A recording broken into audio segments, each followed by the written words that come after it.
Computer, I think we're on the right track. All right, good. All right, so I'm going to introduce our guest. He's got about 20, 25 minutes, maybe 30 minutes of outside for you, and then we're going to talk a little bit. Whatever you need. Whatever you need. Okay. So I'm going to tell you a couple things. This gentleman right here, his name's Mr. Bob Ramsey. He's probably one of the best 5 or 10 play-by-play people in the country, and certainly probably the best in the Midwest. To give you an idea, he's done over 1,000 St. Louis University Billiken basketball games. He's done Major League Baseball, various college sports. He's been a friend of mine, and we've been lunch buddies and different things for about 30 years now. Have always traded favors, and his time's real valuable. So in just a minute, I'm going to ask him to talk a little bit about what makes a good broadcast as far as preparation, color and play-by-play, that sort of thing. And we'll certainly have some back and forth and some questions. So, Mr. Ramsey, everybody you see here is everybody in the Zoom right now is a junior or senior in high school. They've different. Save for me. Oh, and of course, I'm sorry. Beg your pardon. You know Michael Langston, who's our wise old sage here. So a couple of things about what we're doing here as you take a look at this screen. We're going to update this a little bit this year, and then Mr. Ramsey, this might give you a little bit of an idea coming in. So we're going to live stream sports every home sporting events every season, fall, winter, and spring. We're not going to do them all, but we're going to do as many as we can. Mhm. The idea here is that we're learning things that might lead you to a career path in broadcasting. And there's certainly a bunch of stuff you can learn that translates to other careers. And it's a lot of fun. So we want to update this just a little bit this year. So as you look at this list here, first of all, we have a class at school called Mobile Journalism. Mobile Journalism, or Mojo, is going to do features that we can use as halftime news stories. And we're also going to ask them to create like introductory theme music. So Jackson, when we do the first soccer game, so Jackson is the goalie for the Blue Devil soccer team, coach. And so the idea is that we'll have some theme music as the broadcast starts, and we'll have a voiceover saying, you know, Senior Jackson Corcoran coming off a win in Hancock, leads Maplewood Richmond Heights, you know, at home today as they welcome the Crossroads Current, that sort of thing. Also, Mobile Journalism is also going to do commercials for our yearbook sponsors. Oh, So great. the people that buy an ad in the yearbook, we're going to create commercials for them that run during the broadcast. So for you guys, so there's opportunities through Broadcast Club, Mobile Journalism. We also want to do some halftime interviews this year instead of just going dead. So last year at halftime, we just kind of showed the field and turned the microphones off. So we want to bring in student council, highlight some of the stuff they're doing. And we're looking for other ideas for halftime interviews. And then lastly, through the print shop, we're looking for logos and starting lineups and stuff like that. So the goal here to be basic with it for our students is we want these to be the best student broadcast in St. Louis. And we might get there in a month. We might get there in 3 months. We might get there in 6 months. The second idea with that is that I do as little as possible, and you guys have room to do the work, make mistakes, have successes, the whole thing.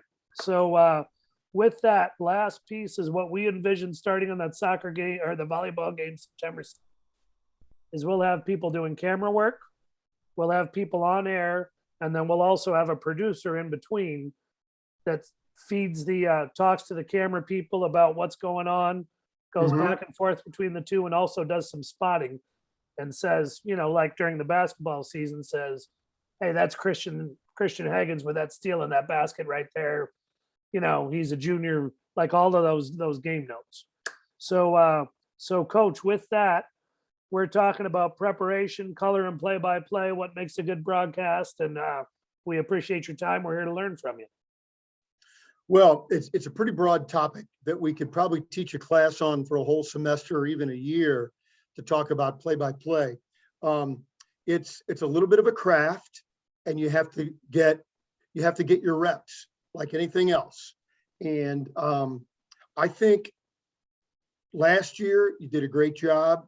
And I think these new elements and features are going to make it better for everybody. One of the things that I love that you're doing is creating commercials, because in the end, the bottom line is, if it doesn't make money in the real world, you're probably not going to be doing it. So it's great that you're kind of dipping your toe in the water with those kinds of things. What makes a good game broadcast? Man, there are so many elements. If we're talking particularly from you folks, the announcer point of view, there are a couple of things that we've always tried to live by. And I think the first thing is, even before we go into preparation, which is absolutely critical, but the very first thing is, what is your mindset? And we've always believed that we want the listener viewer to feel like they're sitting next to you at the game.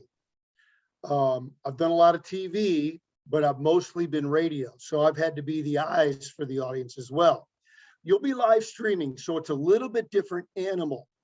But what you can provide is more than raw pictures, and that is what you're feeling at the game, along with the names and the numbers and the statistics that are vital, that are critical to getting your job done, finding ways to add to how that broadcast, how that streaming broadcast feels to you, to make the person looking on their phone, on their iPad, computer, whatever, make them really feel like they're there.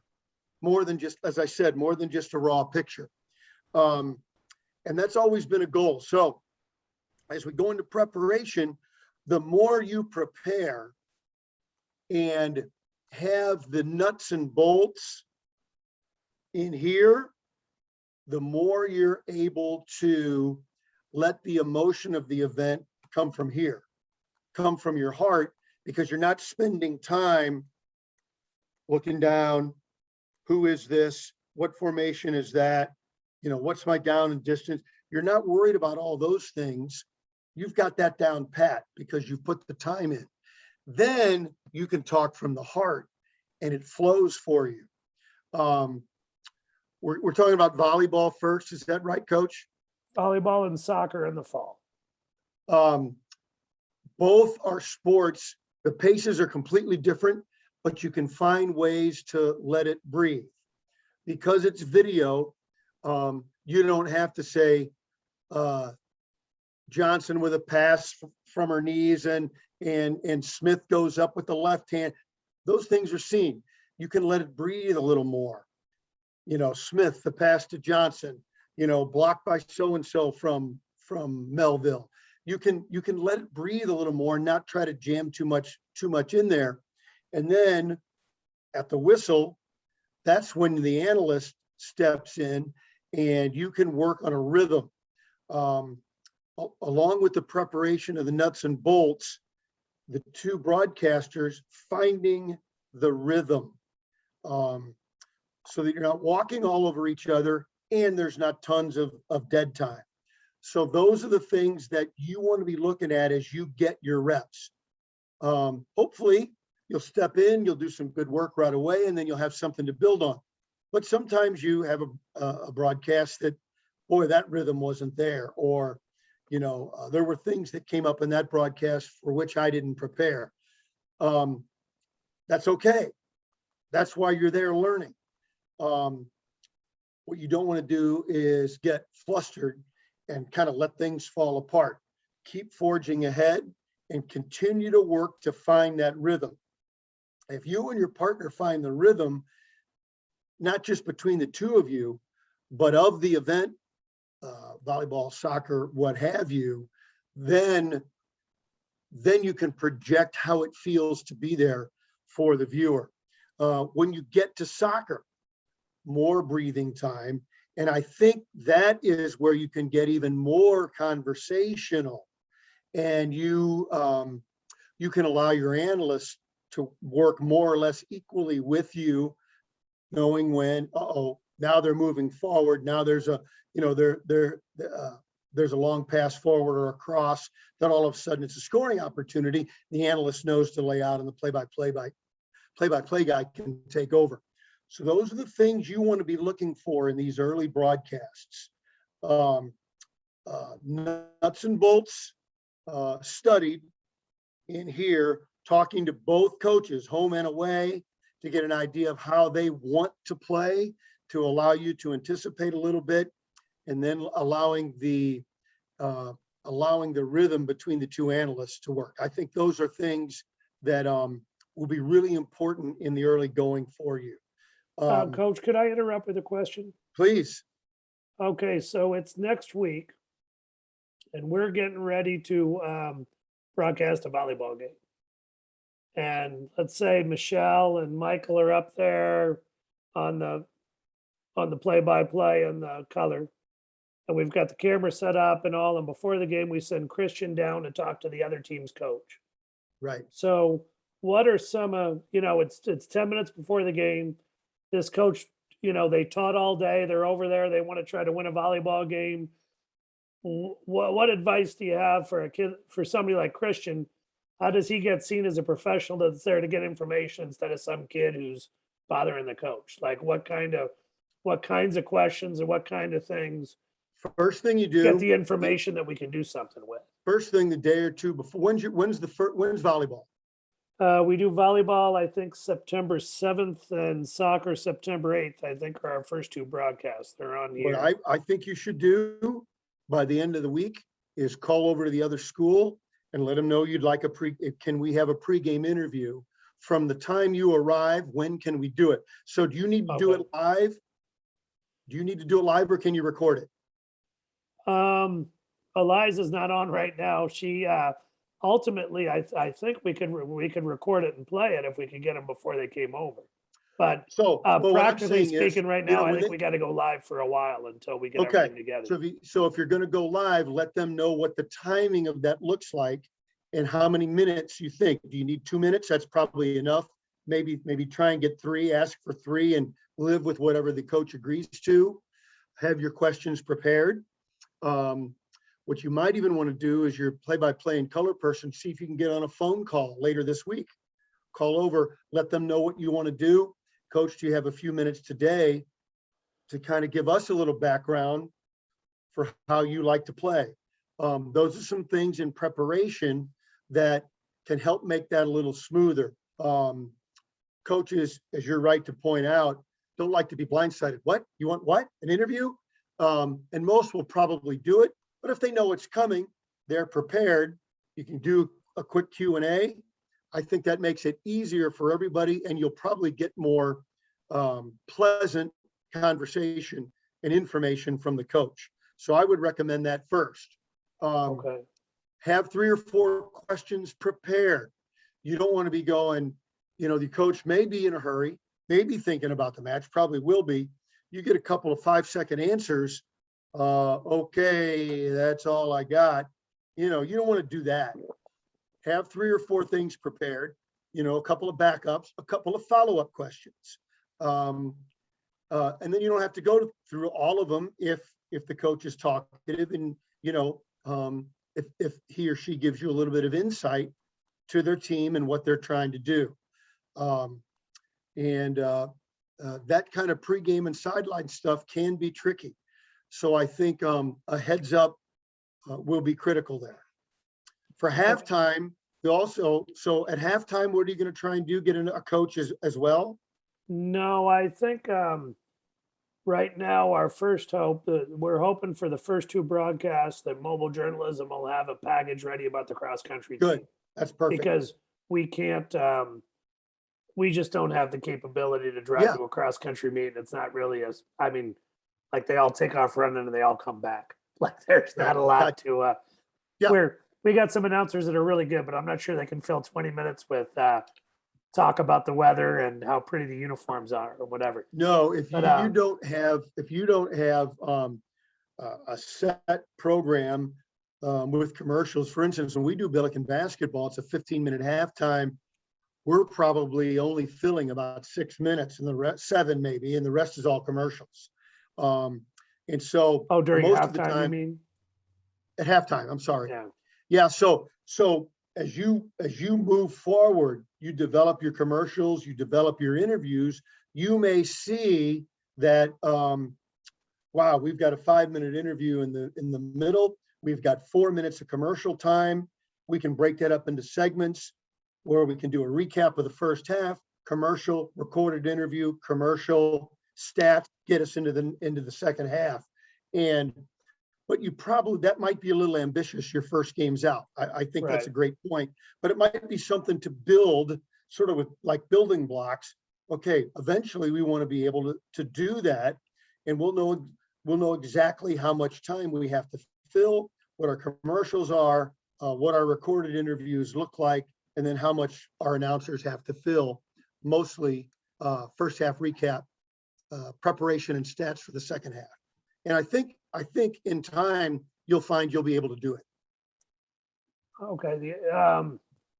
And Joe, can I jump in real quick on this? Of course. So with going back to the questions, obviously, you talk to your home team coach, and these guys know the home team coaches. They work at the school. How do you go in there and keep the questions fresh? Because I know, speaking with some of my bosses where I work, when they go down, they have to go and talk to the coach every day, and keeping it fresh can be kind of hard. How do you keep it fresh? You're right. Yeah. What do you do? I mean, I know you as a broadcaster and other people like Danny Mac, they still go and talk with your coaches every day.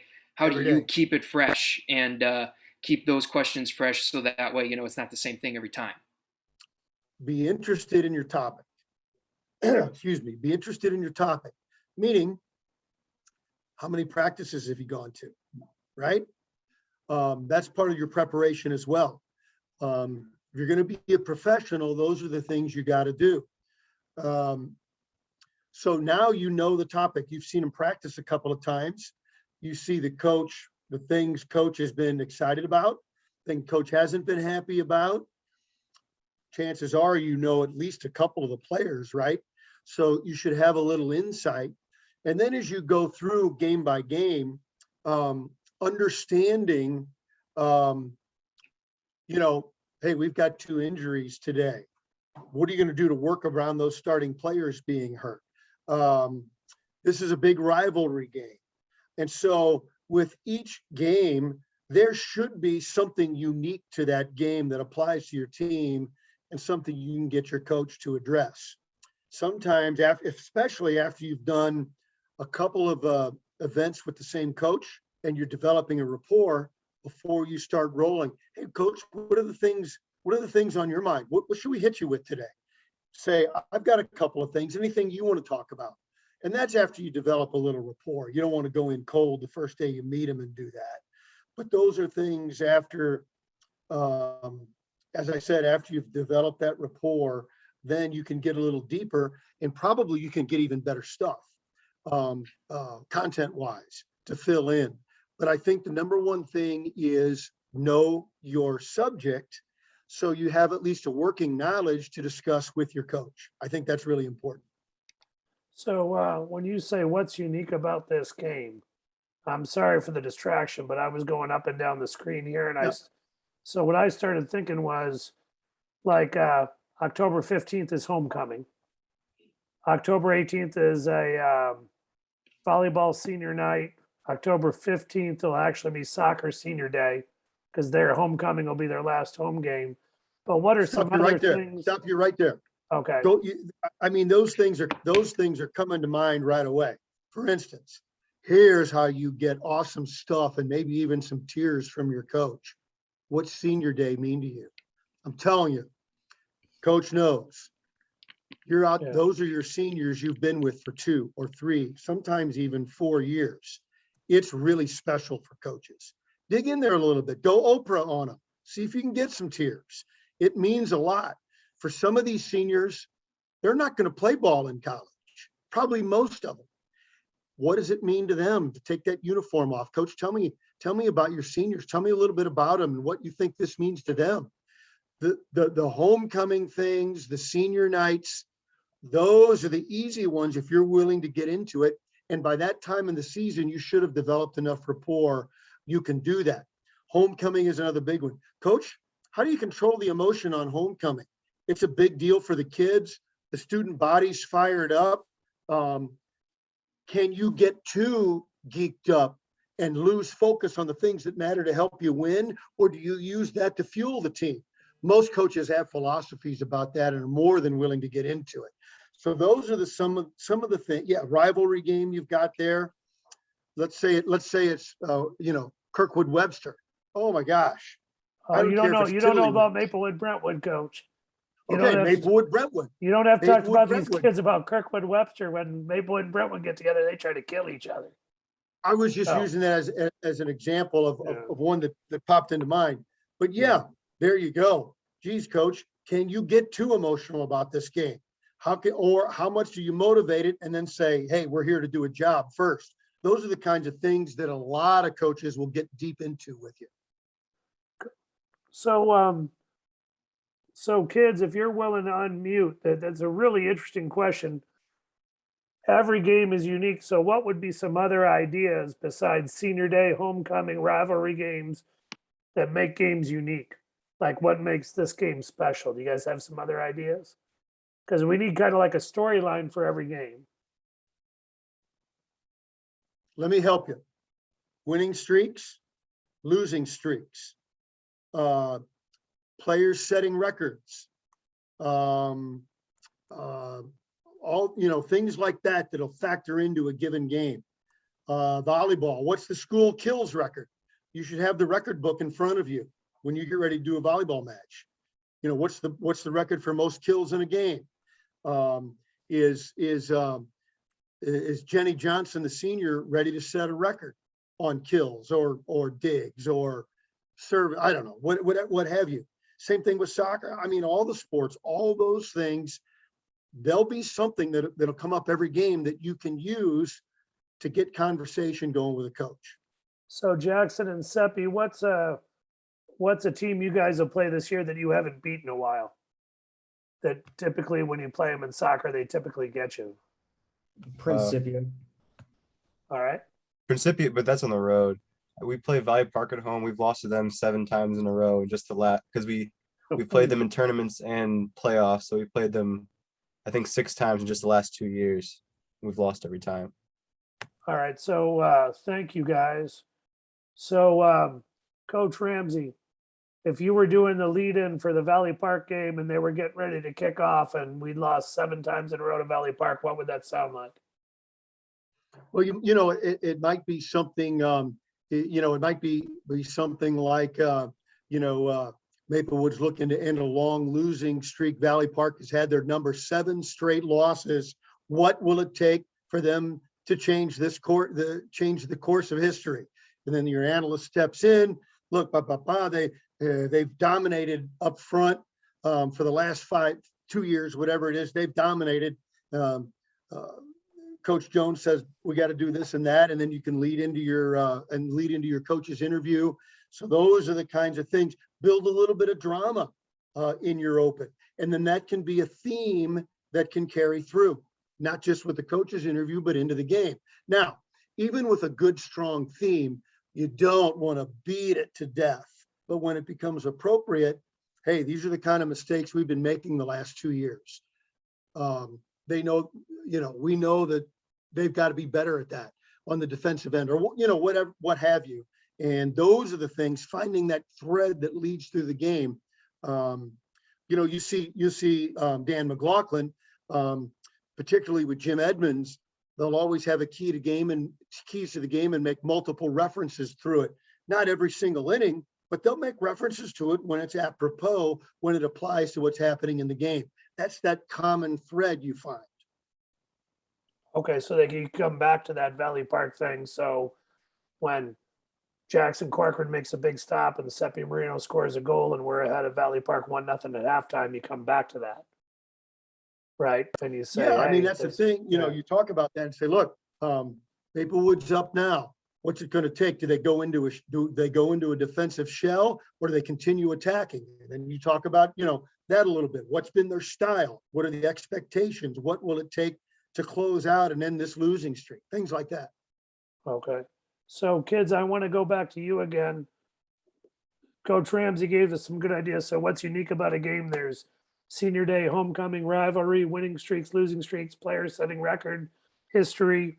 Do you have any other ideas along those lines? Because we want to, every time somebody tunes in, we want to explain why this moment is unique. So do you guys have some other ideas?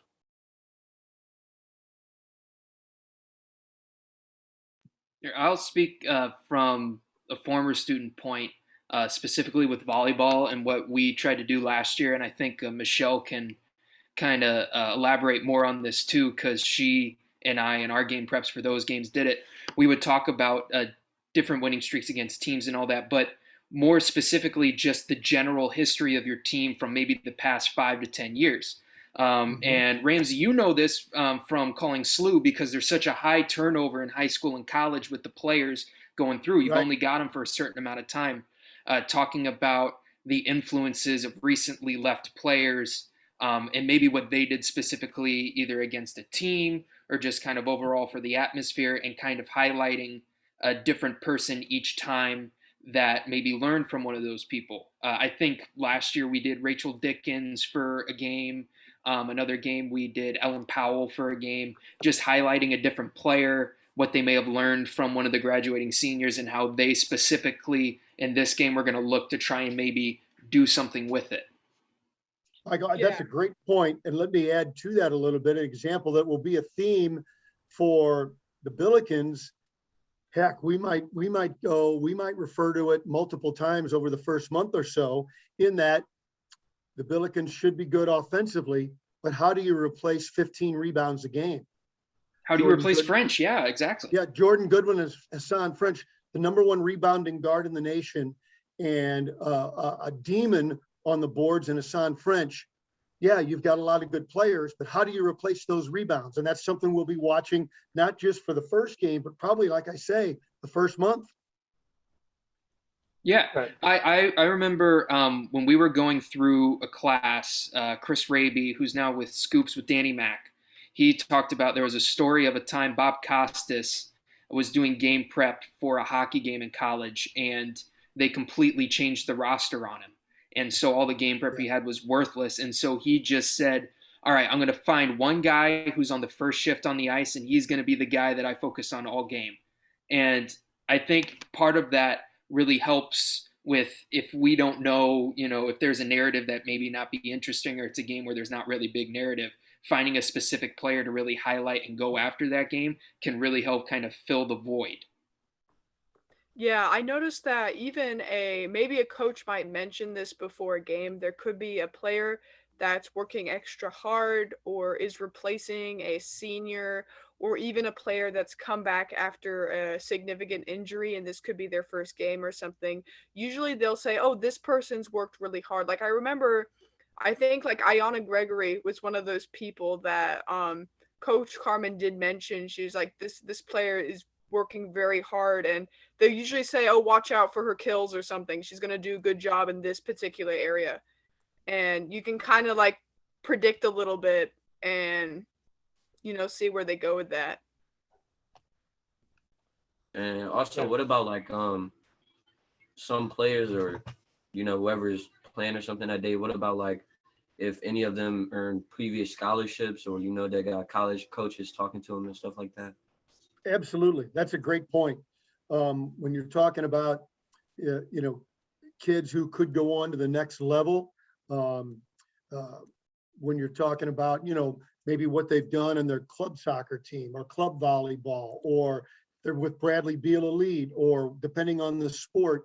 And though that goes into your preparation. That's great stuff that you won't find on the stat sheet.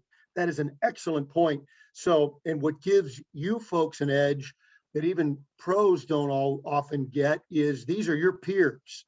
So you can really, really find out things, and they'll open up to you. And obviously you don't want to get personal, but things that can apply to playing in a game. That's a great point about things that you can add and embellish with. And you know what? I think what we learned from Coach Ramsey last year, we're coming back to, is if you think about our job, he does a lot of his work on the radio. So he has to describe everything he sees. we already have the visuals. We're going to provide those. So those stories and things. So a hardworking player, a prospective college athlete, a winning or losing streak, those are the stories that the pictures don't tell by themselves. So you're Mhm. adding to the experience. Coach, I thought of one other one, and I'm trying to be practical about this because we have a big job to do.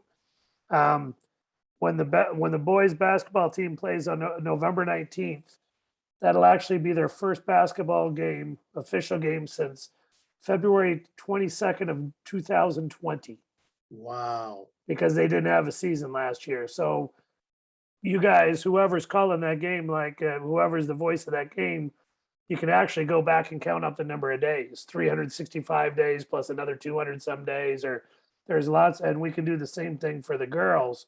Um, and just as a side piece, the last time Maplewood played a basketball game, I was actually there.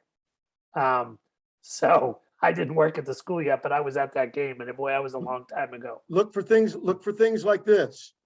St. Louis University, and I'll get the dates before we do our first broadcast, but they did not use their locker room because of COVID for nearly a year.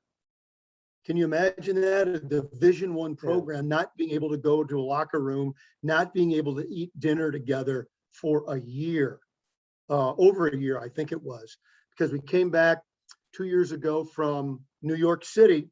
Remember when the NBA, it kind of blew up in the NBA and the whole world, all of America went nuts. Well, we were in New York City, in Brooklyn. Yeah, you guys were on spring break and school. Getting ready to play in the conference tournament.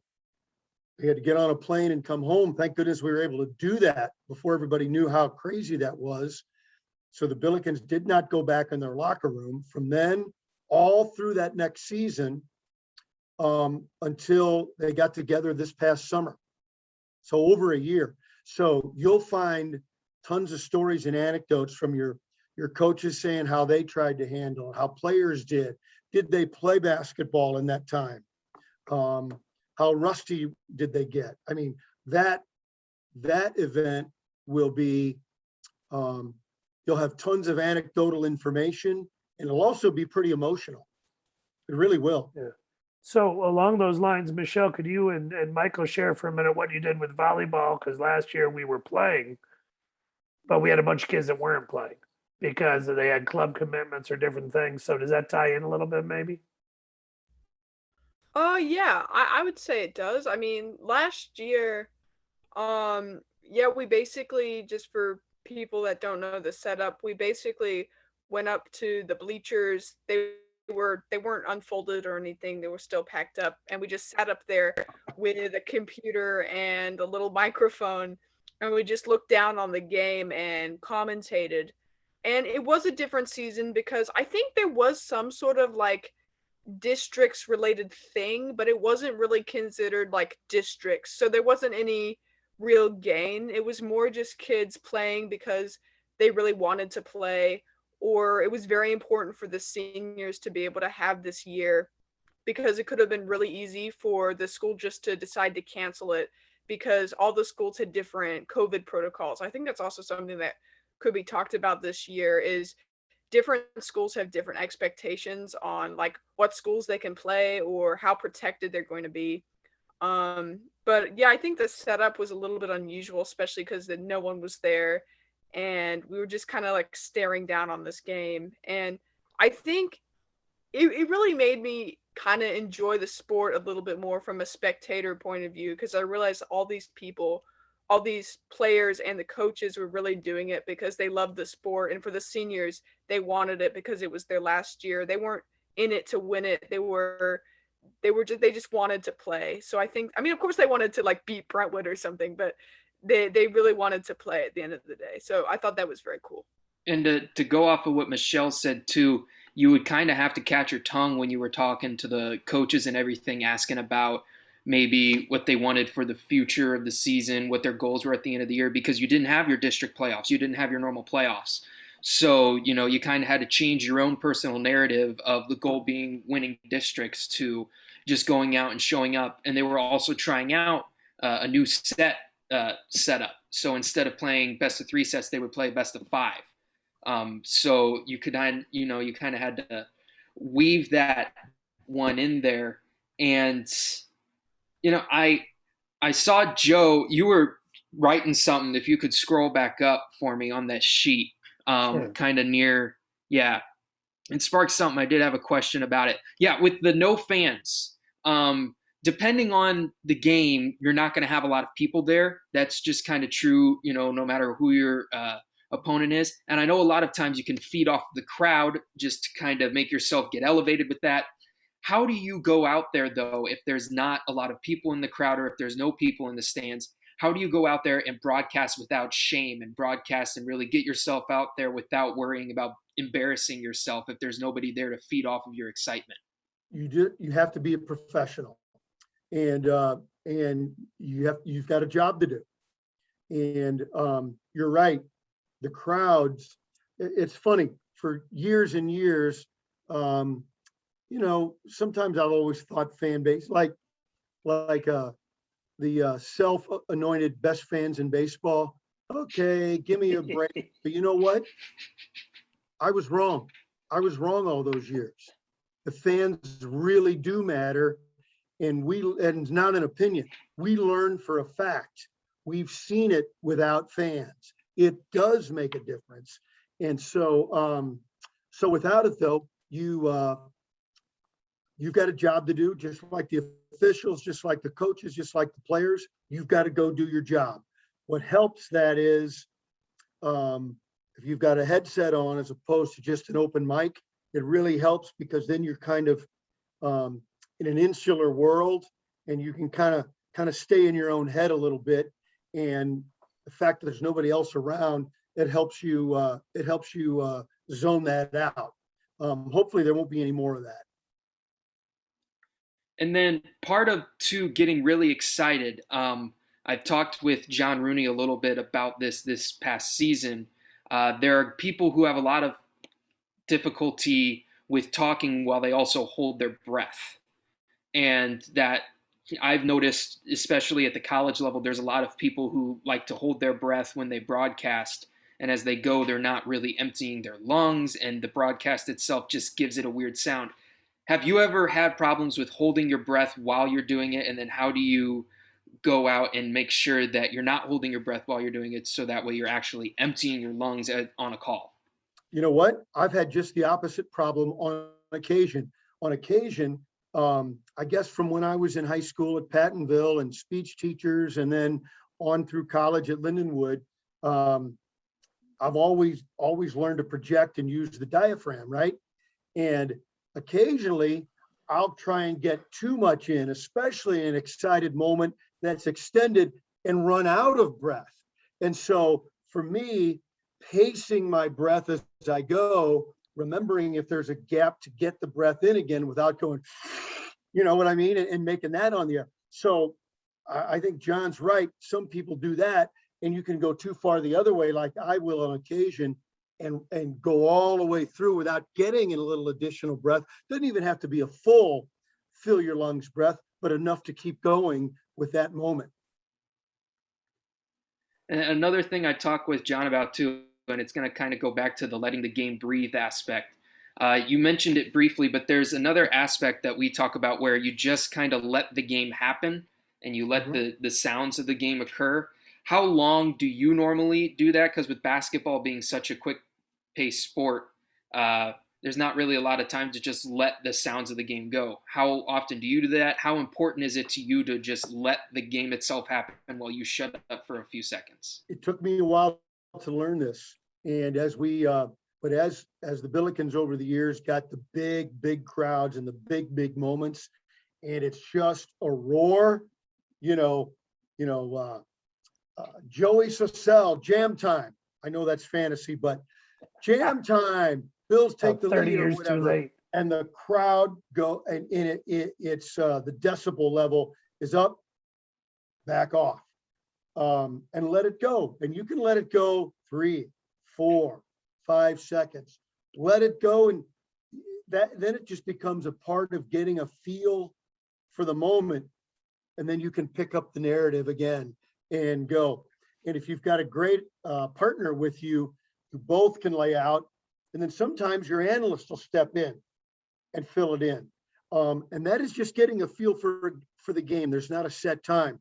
Tell you what, Dan McLaughlin is great on the TV side, where you can do it even more and longer because the video is there to support it. And oftentimes it's hard for a radio person to go over to TV because you talk so much. To learn to back off and let it breathe on the video side is a good lesson to learn. We're having that actually. We've been talking about that with some of the guys who do both TV and radio this season. We're just guys talking and critiquing each other too. Yep. And how important, even, you as a professional, how important is critiquing to you? Do you have someone who you kind of designate as like a main critiquer? Do you take critiques from everybody? Do you even listen to critiques at all? I always talk to my wife. Just about every game. A lot of the home games, she's there, but I'll always ask her because I know she'll be honest. And then my best friend, Mike Claiborne, who was my first Billiken broadcast partner. He's my best friend, and he'll tell me what he thinks. But I promise you, after you've done it a while, you know when you suck. You don't need anybody to tell you. And after a while, you'll learn that on your own. Especially in your formative years, go back and listen to yourself. And if you have a question, was that good or bad? Then find somebody you know, that you trust, that you know what it's supposed to sound like, and you can ask them. But if you can look in the mirror after you've done a game, you know when you sucked, okay? And you probably don't need somebody to tell you, but you may ask somebody, how can I do this better? And that's really the important point. Bad, okay, yeah, it wasn't very good, but why wasn't it good? And how do I make those moments better? That's what's critical. And that's where you go to a mentor. Michael, I know you can be a mentor to some of these kids. Any of you can reach me through Coach Cecile anytime, and I'll try and help you if I can. Find a mentor in the business. And when you feel like you're a little lost and don't have that answer, that's where they can really help you.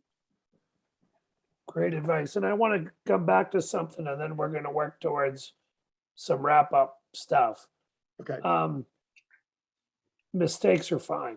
If you go back and look on YouTube at our first broadcast and then 4 or 5 in, we don't have a month to practice after school every day and do this and do that. So we're going to jump in there. And what I said at the beginning, 2 goals I have is, one, that we're as good or better than any broadcasting group in St. Louis, and second, that it's all student led. Student led is more important than the quality. So if you, like Jackson, in your case, I kind of have you in my mind that you're going to be one of our basketball play-by-play people, because we know Christian's going to be down on the floor, and we know you're busy during soccer season.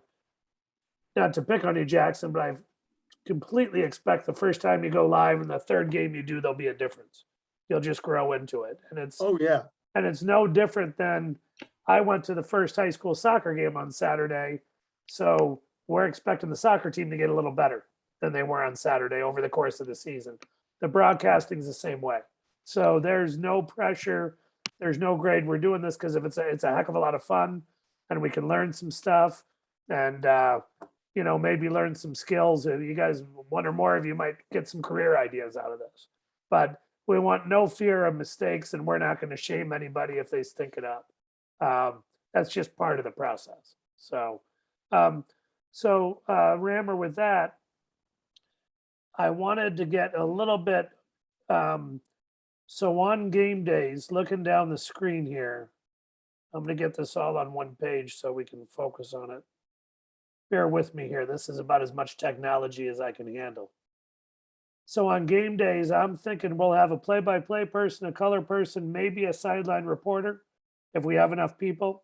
If we don't, we can send the play-by-play or color person down to be the sideline reporter at times. A producer who works, between the two acts as a spotter and works between the camera and the people and the announcers, and one or two camera people.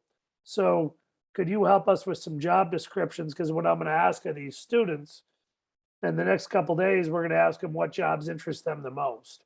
So could you Well, I kind of think just, I think the play-by-play and the color is pretty self-explanatory. I think most people get that. And preparation and rhythm between the two of them is important. Sideline reporter is a really tough job. You may only get to talk a couple of times in a broadcast. So you got to deliver. You got to be ready with something. You've got to know what you're talking about, and you've got to deliver. You've got to perform in the moment. So depending on how your producer wants to work it, your sideline reporter, are they going to work just the home side? Are they going to spend, the first half on the home side, second half on the visitor side, or whatever formula you use? That person's got to focus, pay attention.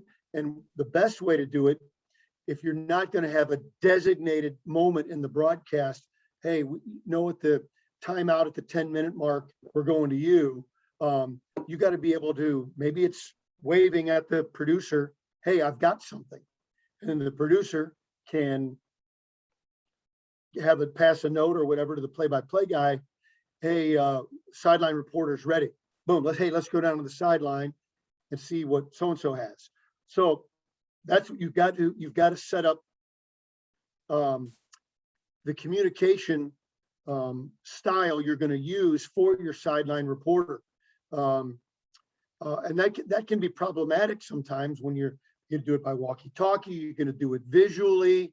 Will the sideline reporter be able to hear the broadcast to know that what he's got fits in with what they're talking about?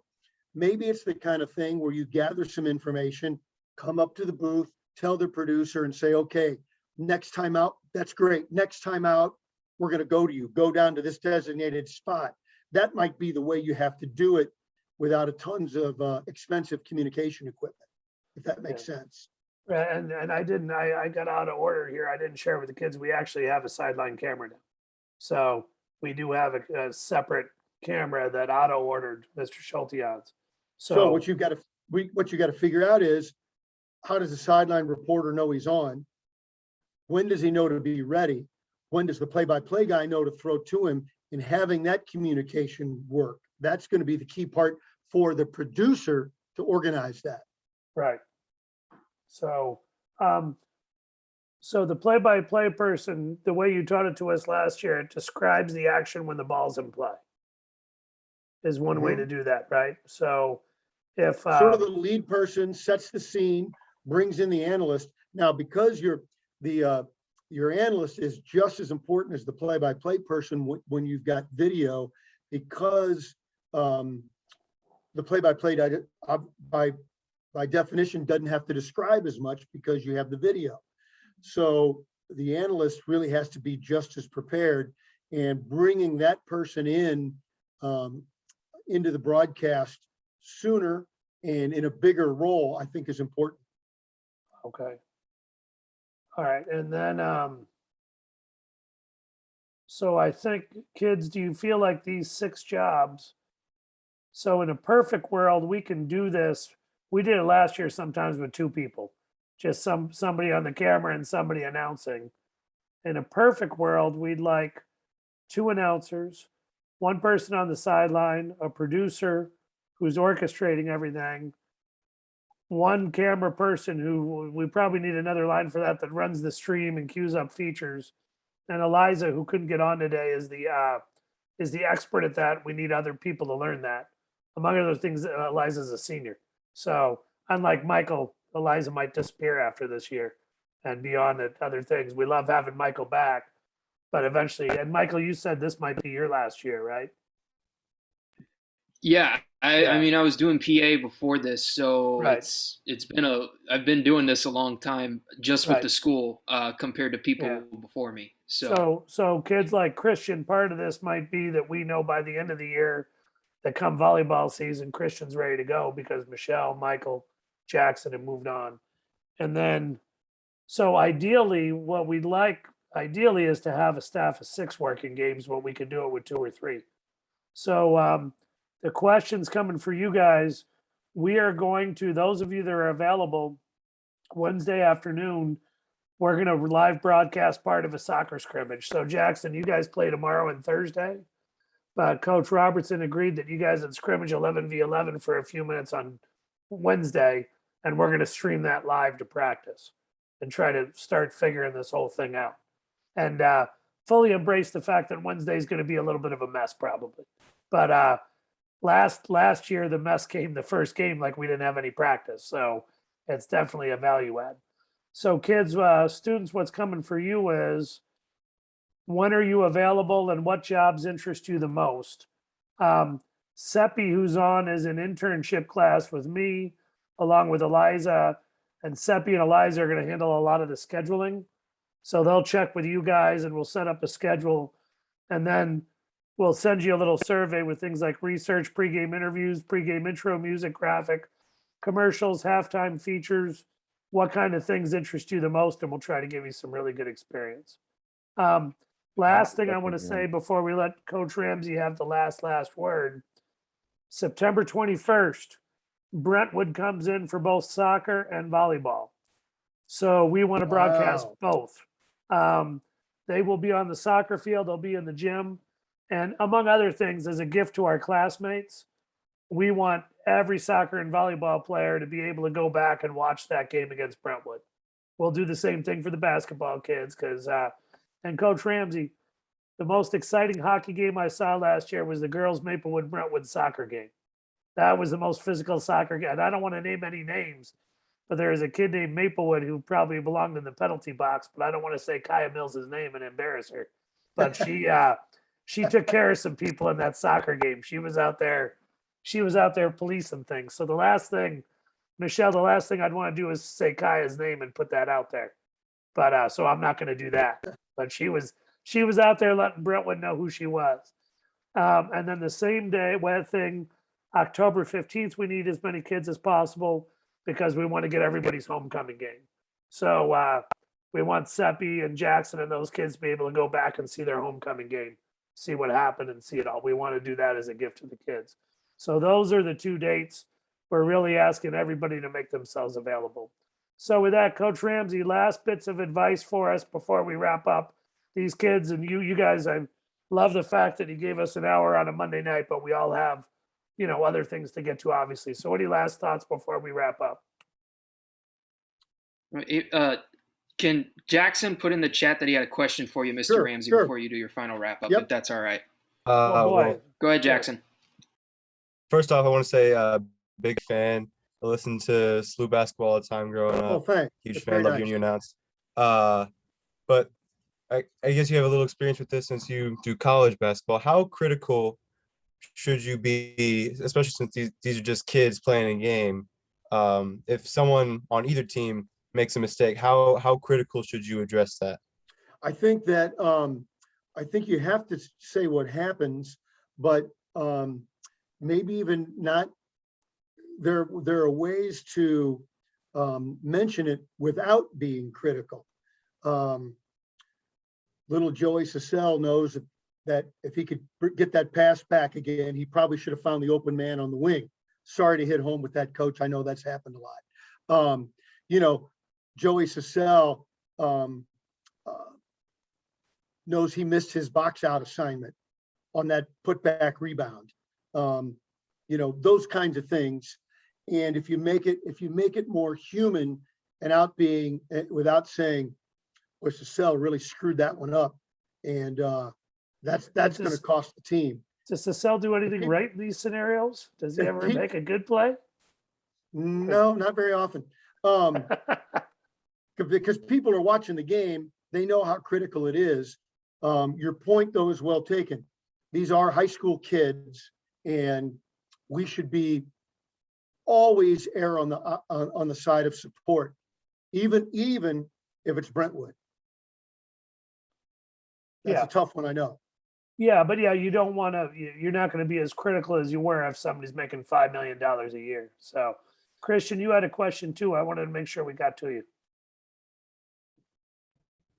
I to wonder going back to like sideline question and whatnot, or interviews, I guess you could say. Would there also be like interviews where you know how like like Jackson's the captain of the boys soccer team, maybe you want to interview him about how he feels about the team and stuff like that. I was wondering if that That's was You know what? That's a great question. And those are the this. things in your prep and your pregame meetings. Those are the things your producer lays out there for you. Now, you may have an idea. You may go to the producer and say, hey, let's get Jackson at halftime, or something like that. If you want him to be with you, if the coach will allow it, or get an anecdote about him being the captain and what he told you earlier or on the sideline, how much the next 5 minutes and how important they are in the game, just what have you. Those are the things you can say to the producer, hey, here's what I got. What do you think about this? But a lot of that stuff you can do in your pregame meetings. So Christian, I'm going to ask something for you, and you can tell your parents this is homework. Watch some sports on TV the next couple days. In my mind, you guys have a voice in this, but there's another kid on named Chance Tremleys who's been sort of quiet so far, which is fine. But in my mind, if we get you guys both, Chance is a freshman year, a junior, if we get you guys some good experience as sideline reporters, that's a first step towards eventually. No? Oh, yeah. So thinking about these things, turn on games this weekend and watch those sideline reporters a little differently. When I turn on to one thing I do every fall for years is curse at Missouri's football team. So that's one of my hobbies every fall. But watch that sideline reporter at the Mizzou game. What Coach Ramsey was talking about, they've got a minute and a half to talk to a reporter who's about to coach a college football game on national TV. See how they do that, and you'll pick some things up. I think there's no question you have the personality to be good at that. You're kind of calm, you're thoughtful, you listen to people. If you figure the right questions to kick and watch other people, you'll learn some things. So, and that obviously applies to play-by-play, camera angles, all that stuff. So Coach Ramsey, I said you were going to have the last word, and then I just started talking. So No, that's all right. I do have to go. And I just want to say, if work hard in your preparation, and when the game starts, have fun, because the viewers are watching to have fun as well. So work hard, and when the game comes, have a great time. Have a great time, because that'll come across. Yeah, and this should be, you guys aren't getting great at the idea is to have a lot of fun with this and bring the student council at our school coach has done a really good job of starting to bring back school spirit sort of post-COVID. So we're hosting a party in the end. And then when you guys do listen to St. Louis U basketball games, you have a chance to listen to Coach Ramsey this winter. What you really want to do is go down there with a little popcorn and sit down next to he and his broadcast partner and chat a little bit. They have a lot of fun. So Yeah, we do. I know this is we've had a nice serious talk here, but in the end, when that ball gets served on the 7th, or when the ball gets kicked off on the 8th for soccer, it's community. We got kids back in the building. We got sports to play. We got fans. It's time to have some fun. So I got to go. Guys, thank you so much. I'll send you a follow-up. Thanks, everybody. Have a tomorrow. great season. All right. Thank you. Have a good night, everybody. Thanks for being here. We appreciate you guys. We'll see you soon.